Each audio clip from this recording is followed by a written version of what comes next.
Halo guys, selamat datang lagi di part berikut podcast Air Mata Negriku.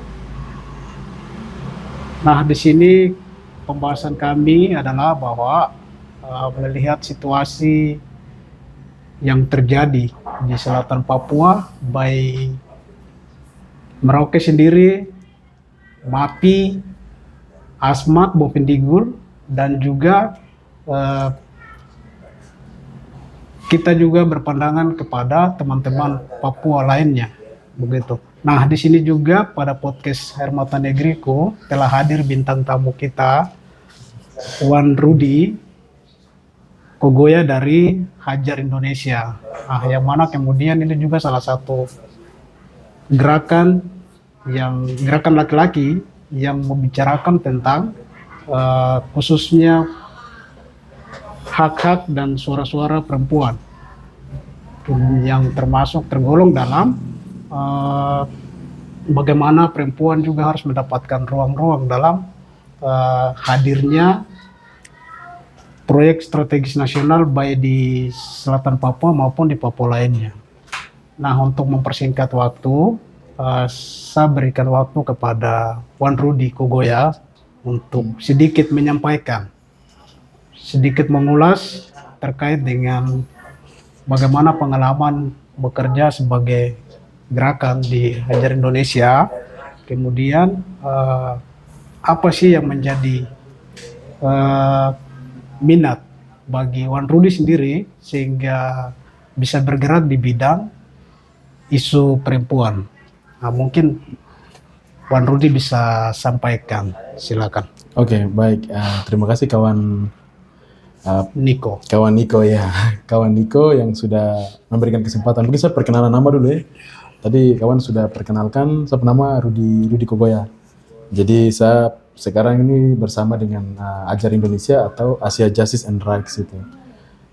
Di Asia Justice and Rights ini, kalau khususnya untuk Papua itu berfokus ke pendokumentasian kekerasan terhadap perempuan gitu. Jadi kita berfokus mendokumentasikan bagaimana pengalaman-pengalaman perempuan berhadapan dengan kebijakan-kebijakan yang melahirkan kekerasan kayak begitu. Salah satunya ya PSN yang tadi yang kawan sudah sudah sempat jelaskan ya, sudah sempat sampaikan di awal. Dan memang memang kalau di kami juga kita biasa melihat itu kalau sebenarnya konflik itu memang dia berdampak ke semua, terutama konflik di Papua ini kan berdampak terhadap semua orang. Tapi kadang-kadang kelompok-kelompok yang paling rentan itu perempuan gitu. Dan dia punya dampak itu tidak hanya secara fisik tetapi psikologis juga. Jadi mungkin itu yang kita coba untuk hadirkan ruang aman untuk kawan-kawan perempuan supaya bisa menyampaikan pengalaman-pengalaman kekerasan yang mereka alami begitu. Jadi mungkin seperti itu, mungkin perkenalan pertama. Baik, Wan Rudi untuk penyampaian secara singkat. Kemudian semenjak Wan Rudi bekerja di Hajar Indonesia itu dari kapan? Oh iya, kalau untuk di Hajar Indonesia mungkin memang betul ya, sejak 2022. Ya, 2022 itu mungkin setelah berakhir dari LBH Jakarta sebagai asisten pengabdi bantuan hukum, situ baru masuk ke Hajar Indonesia begitu. Ya mungkin kurang lebih sudah 3 tahun ya, sudah 4 tahun. Sedikit lagi bekerja di Hajar Indonesia. Ya. Kemudian apakah menurut pandangan Wan Rudi, kenapa sampai saya juga harus bergabung di dalam gerakan isu perempuan? Apa sih yang membuat Wan Rudi itu harus tergabung di dalam gerakan khususnya di bidang isu perempuan? Betul. Kalau kita bicara soal isu perempuan, ada juga pandangan-pandangan lain bahwa khusus isu perempuan itu kan harus disuarakan oleh perempuannya sendiri, tetapi kan tidak begitu. Laki-laki juga punya hak untuk, artinya ada hak yang sama untuk membicarakan atau menyuarakan hak-hak yang sifatnya itu ruang hidup dan ruang aman bagi perempuan. Nah, apa sih yang menjadi ketertarikan dari Wan Rudi? kalau mungkin alasan pertama ya kita pasti sebagai laki-laki Papua kita pasti sayang mama toh. Jadi kalau alasan pertama ya mungkin karena sayang mama begitu. Jadi saya rasa ini kita punya kebudayaan patriarki, kita punya bagaimana di dalam komunitas kita orang-orang Papua tuh kadang-kadang sebenarnya bukan karena budayanya tapi karena hantaman dari globalisme dari proyek PSN juga itu yang bikin kayak macam kita punya relasi ini jadi timpang begitu. Jadi saya pikir kayak macam ini kenapa kawan-kawan perempuan saja yang harus berbicara tentang mereka, padahal itu kita juga harus karena kita bagian dari mereka, kita bagian dari kawan-kawan perempuan juga bagian dari kita. Jadi mungkin karena alasan pertama itu alasan karena kita ini semua berasal dari perempuan, kita juga orang terutama Papua, ibu. ya terutama mama itu. Jadi kita kan biasa bilang kita alam itu adalah mama tuh. Jadi saya rasa sebenarnya dari pengalaman pribadi juga saya lihat kayak macam kalau mungkin kita lagi-lagi kadang-kadang bicara isu-isu perempuan kayak terlalu lemah atau terlalu kita perlu terlalu tertutup, padahal sebenarnya tidak. Maksudnya kadang-kadang kawan-kawan perempuan, pengalaman perempuan itu yang sebenarnya dia menjadi menyatu dengan dia punya kehidupan dalam keluarga, terus langsung bisa turunkan juga ke anak-anak pengalaman traumatis itu. Jadi saya rasa perjuangan perempuan ini harus dilakukan oleh siapa saja. Pembebasan perempuan itu harus terutama harus didorong oleh laki-laki begitu. Dan saya sebagai laki-laki dalam yang tadi saya sudah jelaskan, ajar kan melakukan pendokumentasian toh. Nah kadang-kadang tantangan-tantangannya muncul di situ. Maksudnya ini semua mama, semua perempuan, baru saya sendiri laki-laki, breok lagi, rambut lagi, gimbal lagi, kayak begitu. Saya berpikir, ini sebenarnya saya sedang melawan sapu diri sendiri dari sapu rasa maskulinitas itu. Saya rasa kayak macam, saya ini laki-laki yang paling, padahal tidak. Saya depan mama, saya gementar dulu waktu awal-awal ini, saya pengalaman pribadi saya, awal-awal bicara dengan mama, saya gementar, Tuhan. Ini bicara di orasi, di depan polisi, di depan ini, tidak terlalu ini, tapi di depan perempuan, di depan mama ini kayak macam gementar begitu. Itu yang saya rasa memang, kita laki-laki perlu untuk bicara tentang perempuan karena tidak ada pembebasan tanpa pembebasan perempuan itu menurut saya.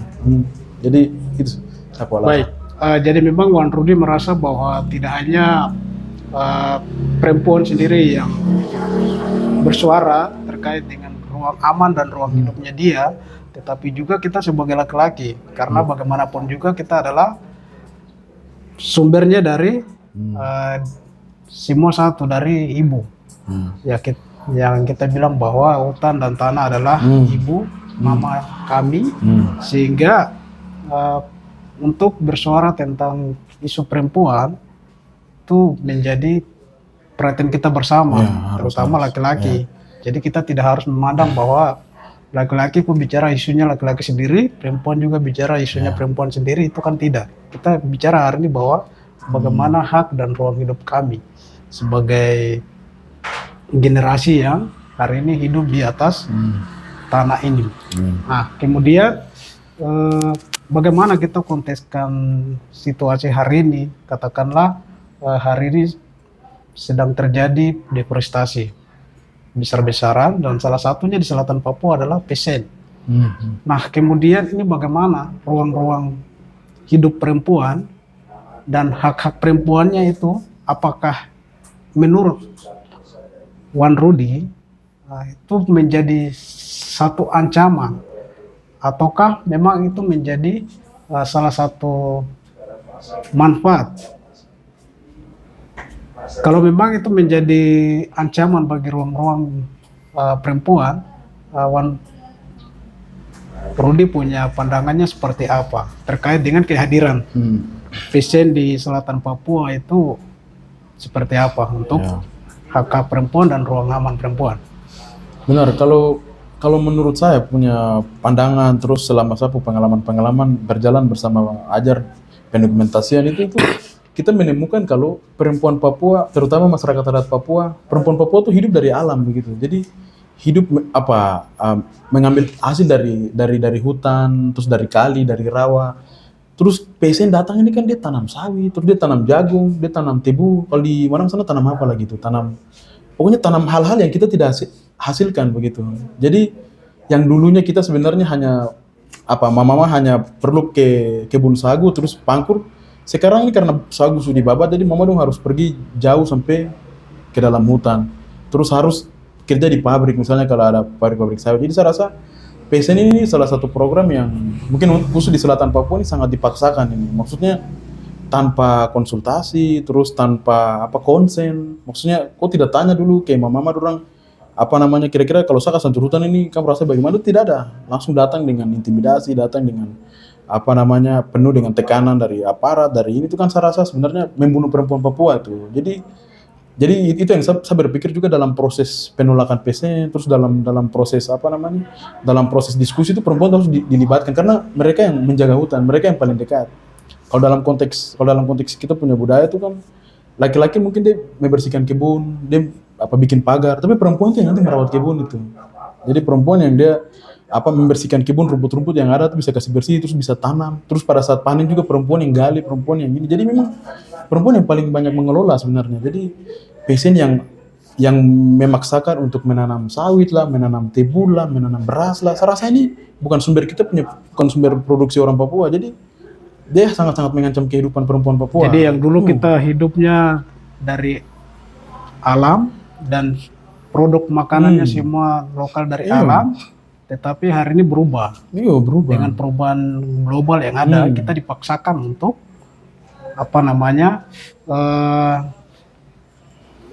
mengkonsumsi makanan yang tidak kita dari luar. Sebenarnya itu bukan makanannya kami sendiri, makanan kami adalah pisang, sagu, umbi-umbian yang lain-lain, begitu. Betul, itu yang maksudnya itu yang saya berpikir, dan itu kan perempuan yang peran penting itu dalam hal-hal itu toh. Jadi kalau kita kasih hancur hutan, kasih hancur laut, kasih hancur rawa itu kan sama saja kita kasih hancur perempuan toh. Jadi tugasnya saya sebagai laki-laki Papua ya mempertahankan tanah, mempertahankan perempuan Papua. Jadi kita punya, maksudnya laki-laki kita harus bersuara tentang perempuan, dan yang paling penting itu kasih ruang aman. Kasih ruang partisipasi yang memang full begitu. Jangan setengah-setengah, jangan karena perempuan ada berapa perempuan bicara, tidak, harus hadirkan, berikan mereka punya ruang aman sendiri begitu. Itu yang saya berpikir seperti itu dalam konteks. Jadi kalau kita kontekskan dengan kehadirannya PSN, itu otomatis ruang pencarian perempuan yang tadi kita bilang bahwa perempuan dia yang dulunya bisa dapat makanan, ambil airnya dekat, ambil makanannya dekat, kebunnya dekat, tetapi dengan hadirnya perusahaan itu semakin menjauh. Artinya bahwa yang dulu dia ambil dekat, kemudian hari ini dia ambilnya jauh, mungkin 1, 2, 3 kilo ke sana, baru dia mau datang. Itu kan sayang begitu. Kalau kita sudah rasakan yang dulu dan melihat hari ini, dan itu akan terjadi. Kemudian apa sih yang harus kita buat seperti yang tadi? Kita harus bikin ruang-ruang aman bagi perempuan, terutama suarakan bagaimana hak-hak mereka juga harus patut diperhatikan begitu. Kemudian yang terakhir dari Wan Rudi sendiri, bagaimana kita sebagai generasi yang sekarang hari ini yang masih hidup, caranya bagaimana untuk kita harus turut berpartisipasi dalam hal ini, menyuarakan isu-isu perempuan, terutama hak-hak perempuan dan ruang aman perempuan. Tuan Rudi bisa menyampaikan bahwa kita juga perlu banyak jejaring, kita juga perlu banyak organ yang kemudian lembaga-lembaga negara atau lembaga-lembaga nasional yang kemudian sama-sama bergerak di bidang isu perempuan, terutama untuk menyuarakan ruang-ruang hidup bagi perempuan. Wan Rudi bisa sampaikan.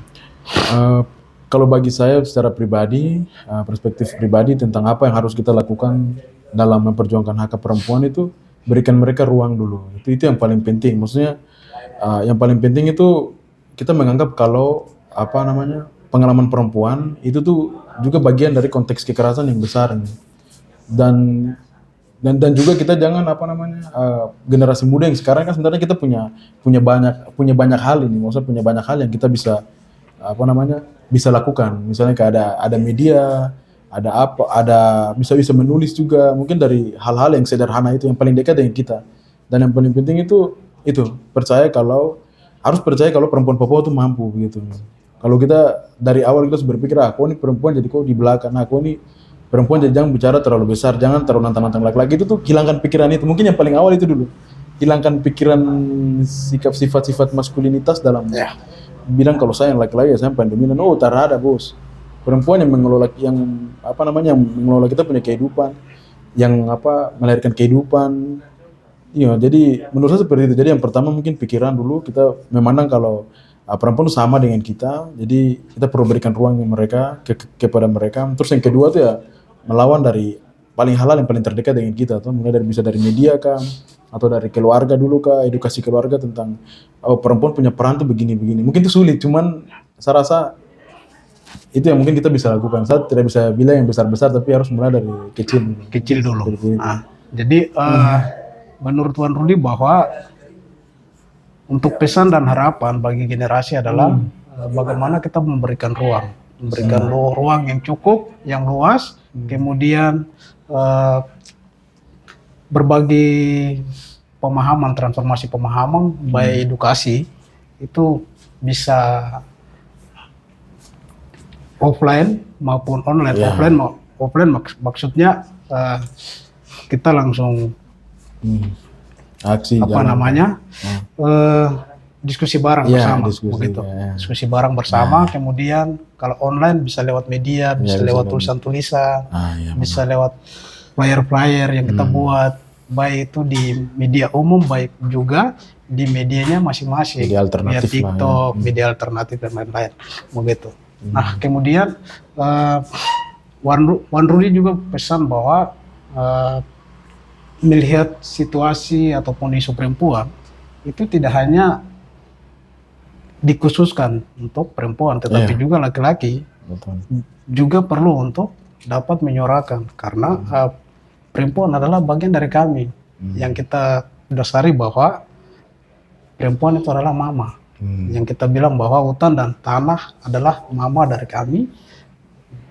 Jadi kita semua adalah bahwa untuk melawan kekerasan, melawan perampasan, melawan ruang aman dan hak hidup bagi perempuan itu adalah kita semua. Ya, sepakat. Bersatu dan melawan. Nah, kemudian dalam podcast ini juga Wan Rudi menyampaikan bahwa ada sebuah pesan dan harapan bahwa generasi muda juga mari kita sama-sama terlibat. Kemudian mari kita sama-sama berbagi pandangan, berbagi perspektif bersama, kemudian menemukan caranya bagaimana, solusinya bagaimana untuk bisa kita lihat situasi yang hari ini terjadi, perampasan dan juga kekerasan yang terjadi terhadap perempuan. Nah, yang terakhir dari hasil kita podcast Air Mata Negreku yang membahas soal isu perempuan, ini menjadi catatan penting bahwa hadirnya perusahaan itu otomatis ruang-ruang hidup dan hak hidup perempuan dan juga hak hidup kita bersama itu menjadi terancam. Nah, hari ini perusahaan hadir tidak hanya kosong, perusahaan hadir dengan menghadirkan militer, dan militer juga hadir dengan kekuatan yang penuh, hadir dengan tangan besi. Nah, bagaimanapun juga kita harus melawan. Betul. Melawan dengan cara apa? Dengan cara kita berbagi pandangan, melawan melalui dengan akal sehat. Bukan berarti kita harus melawan dengan fisik. Itu kan bukan cara yang sehat begitu. Bukan akal yang sehat kalau kita melawan dengan fisik, tapi kita melawan dengan akal sehat. Dengan akal pikir kita. Untuk bagaimana kekerasan dan perampasan di wilayah selatan Papua dan juga terkhusus untuk kita punya perempuan-perempuan Papua yang ruang hidupnya dihilangkan, yang hak-haknya dirampas, itu kemudian kita bisa melawan dengan cara-cara yang tadi, berbagi edukasi, kemudian jejaring bersama untuk bersuara. Nah, yang terakhir dari kesimpulan kami di podcast Hermatan Negeriku bahwa isu perempuan tidak hanya perempuan yang berbicara, tetapi juga generasi muda baik laki-laki maupun perempuan itu juga membicarakan hal yang sama, terutama kita punya ruang hidup dan hak-hak yang hari ini kita gunakan dan kita pakai, yang kita manfaatkan sebagai sumber hidup kami. Nah, itu pesan yang terakhir dan kesimpulan dari kami untuk podcast Hermatan Negeriku. Jangan lupa juga untuk mengikuti podcast-podcast yang selanjutnya. Mungkin itu yang bisa kita berbincang-berbincang. Terima kasih Wan Rudi yang sudah hadir. Tapi paling tidak kita punya pembahasan diskusi yang boleh dibilang formal dan informal, tetapi juga bisa tersampaikan. Itu yang Inilah penting. bagian daripada berbagi edukasi, berbagi pandangan untuk tidak hanya kita sendiri dalam lingkup internal, tapi baik eksternal di luar. Nah, terima kasih Wan Rudi yang sudah hadir pada kesempatan hari ini dalam podcast kami Hermatan Negeriku. Itu yang bisa kita sampaikan. Sekali lagi kami mengucapkan terima kasih untuk pihak pengamar media yang sebesar-besarnya. Kami mengucapkan terima kasih. Kemudian jangan lupa untuk mengikuti podcast selanjutnya. Sekian dan terima kasih. Wah,